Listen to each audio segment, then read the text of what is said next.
Today, we're going to tackle a problem that, let's be honest, probably hits close to home for almost everyone: winning the battle against distraction. We're going to dive deep into the brain science of why we lose focus and, more importantly, how a surprisingly simple tool, just moving your body, can be the ultimate secret weapon to get it back. Okay, let's paint a picture. I bet this sounds familiar.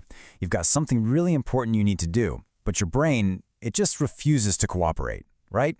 You feel kind of foggy, your motivation is completely gone, and every little task feels like trying to climb Mount Everest. So you think, I'll just grab my phone for a quick break. And poof, an hour disappears. Now, if that sounds like you, listen up, because this is so important. This is not some personal failure. You're not lazy, and you don't lack willpower. You're actually in a chemical battle for your own brain. See, our modern world is just this giant ocean of easy, high-stimulation rewards, and it's totally rewiring our ability to concentrate. So, to really get why your brain seems to crave distraction over, the stuff you need to do, we have to talk about one of the most misunderstood little molecules in your entire body. And that molecule is dopamine. Now, this is the part almost everyone gets backward. We call it the pleasure molecule, but that's not really what it is. Nope. It's the molecule of motivation. It's not the joy you feel when you get a reward. It's that powerful, intense drive that makes you get off the couch and go after it in the first place.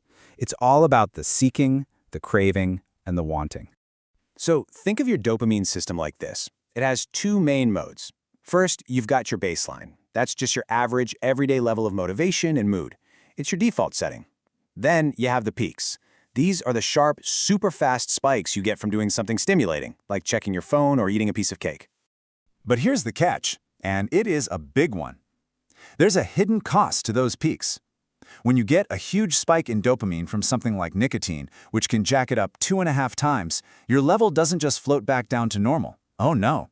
It crashes, and it crashes below where you started, leaving you feeling kind of blah and unmotivated. And that, right there, that's the modern trap we all fall into. That crash is exactly why you can scroll on social media for an hour, get all these tiny little dopamine hits, and at the end of it all, you just feel empty. Your brain got a quick hit of pleasure for sure, but it got zero real satisfaction. And when you keep chasing these massive dopamine peaks over and over, your brain just adapts.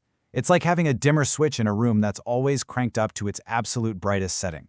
After a while, that blinding light just feels normal. And anything less, like reading a book or doing focused work, well, it starts to feel like complete darkness. Okay, so is it hopeless? Are we all just doomed to be distracted forever? Absolutely not. The way we fight back, the way we reset that dimmer switch and find motivation for the things that actually matter, well, it's surprisingly physical. It's all about getting up and moving. Now get this, because this is where it gets really cool. Studies show that when you do exercise that you actually enjoy, it can literally double your baseline dopamine levels. And unlike those cheap thrills from your phone, this gives you a sustained lift in your mood and motivation that can last for hours. And the best part? There's no crash. But here's a crucial detail. It's not just about, moving your muscles around. The science is super specific here. It has to be voluntary movement. In studies where people's muscles were stimulated by electricity without them choosing to move, there was no cognitive boost. It's the conscious decision, that command from your brain saying, let's move, that unlocks that powerful dopamine release and makes you sharper. So this really gives you two very different paths to choose from. On one side, you've got easy pleasure. It gives you a fleeting high, but over time, it actually lowers your motivation, leaving you always wanting more. But on the other side, you have the dopamine you earn from effort, from a good workout or a tough project.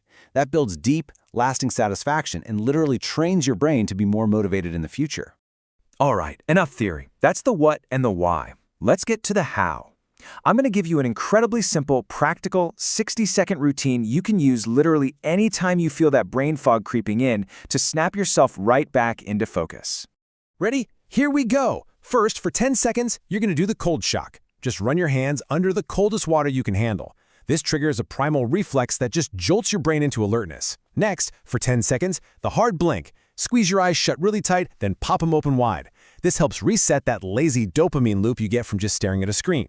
And finally, for the last 40 seconds, the power move. Stand up, do a few simple squats right there by your chair, and stretch your arms way up. This triggers that all-important voluntary dopamine release we were talking about.